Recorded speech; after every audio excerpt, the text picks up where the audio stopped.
Have you ever been in a conversation where someone said something so sharp and unnecessary that it left you speechless? Maybe it happened at a family dinner, at church, or while waiting in line at the pharmacy. One moment you're fine, and the next, it feels like someone threw a stone right at your chest. Your heart races, your jaw tightens, and the words echo long after the moment passes. You tell yourself to move on, but it lingers. You replay it again and again, thinking about what you wish you'd said. Or worse, you bury it deep inside, and it grows into a quiet bitterness that slowly erodes your peace. If this resonates with you, you're not alone. As we grow older, we're supposed to become wiser, calmer, more grounded, but that doesn't mean the world stops being unkind. In fact, it can feel like people think age gives them permission to speak more bluntly, not always with care. That's why I want to have an honest conversation with you today. Because learning how to respond to insults isn't just about taking the high road or keeping your pride, it's about guarding your peace, reclaiming your strength, and standing firm in your calm, even when someone tries to shake it. So get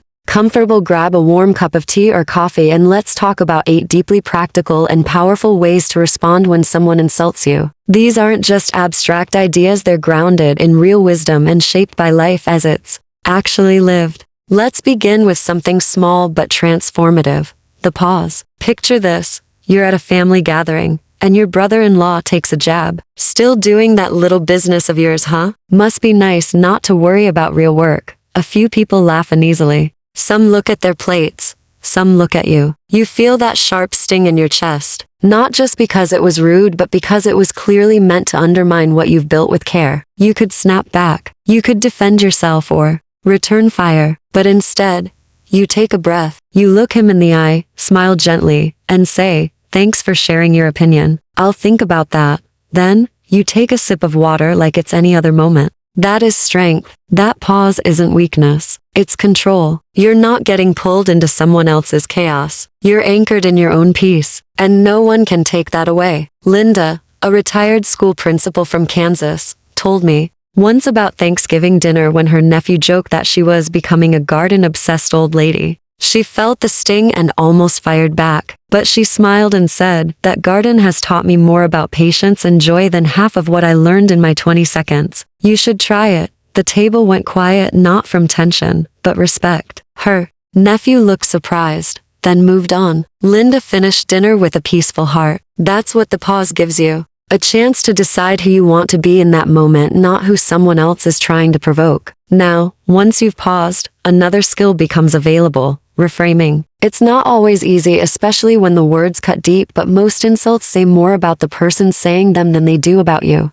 Take Susan, a 67-year-old quilter in Arizona. At a family cookout, her cousin glanced at one of her quilts and muttered, "You must have a lot of time on your hands." It was a cheap shot, meant to minimize her joy. But Susan smiled and said, "Yes, and I choose to spend it creating something that brings comfort and joy." Then she handed the quilt to the cousin's granddaughter, who wrapped herself in it with a smile. Later, Susan told me, "I realized that comment wasn't really about me. It was about her feeling like she never made time for what she loves." That's reframing. It's stepping back and seeing the truth behind someone's words. Maybe they're insecure. Maybe they're bitter. Maybe they're just tired. But their comment doesn't define you unless you let it. Think of it this way: when someone throws a rotten apple at you, you don't have to catch it. Let it fall. Step over it. Keep walking. Reframing lets you hold onto your center and release what doesn't belong to you. So we begin with pausing, then we reframe. But there's more. There's also power in saying nothing at all. Have you ever been insulted and deep down really knew that saying anything would only pour fuel on the fire? Frank, a retired Navy man, shared a story from a neighbor's barbecue.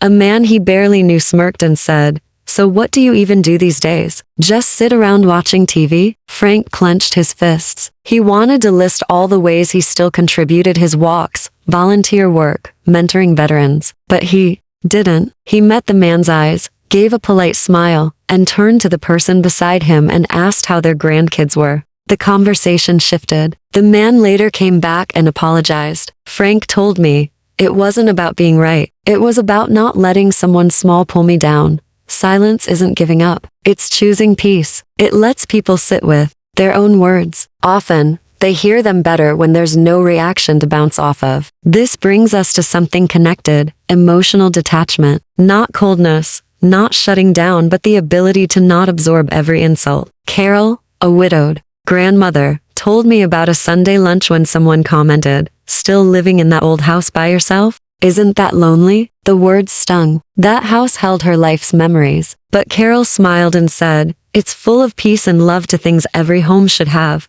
Then she took another bite and let it be. That's emotional detachment. Not carrying someone else's bitterness as your own. You've carried so much in life: grief, responsibilities, love. You don't have to carry rudeness too. It's just another stone someone throws at your feet. You can step over it and keep walking. Sometimes the best way to see an insult is as a quiet test. Not a test you have to pass to earn approval, but a test of your own growth. Margaret, a retired nurse, once heard an old friend joke, still bossy as ever. It hit a nerve, but she smiled, took a sip of tea, and said, "You know, I used to hate that word. Now I see it as confident with experience." Thanks.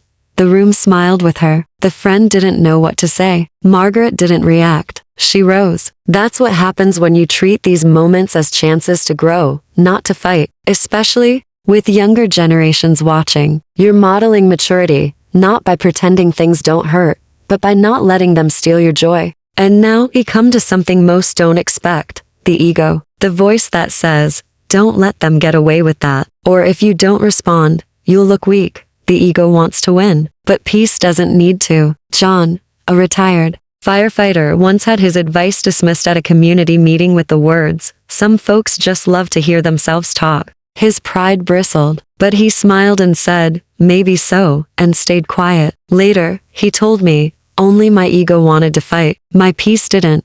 Releasing the ego is freeing. You stop needing to be right. You stop needing to prove yourself. You've earned the right to let go of what doesn't serve you anymore. And finally, the response that takes the most strength of all: kindness. Yes, kindness. Even toward the person who insulted you. Susan, again, shared a story of being rushed at the grocery store. She was counting cash when the man behind her muttered, "Come on, lady." Her chest tightened, but she looked up, smiled softly, and said, "I understand it's frustrating. I'll be quick." He didn't say another word, but on her way out, he apologized. That's the ripple of kindness. It softens. It doesn't let rudeness win. It shows the world you're living from a deeper place. Not everything deserves your energy. Not every insult deserves your response. But kindness? That's a choice rooted in real strength. So if you're still here, still reading, know this: you are strong. You don't need to attend every argument. You don't need to hold every bitter word close. You get to choose, pause, reframe, stay silent, detach, let go of ego, choose kindness.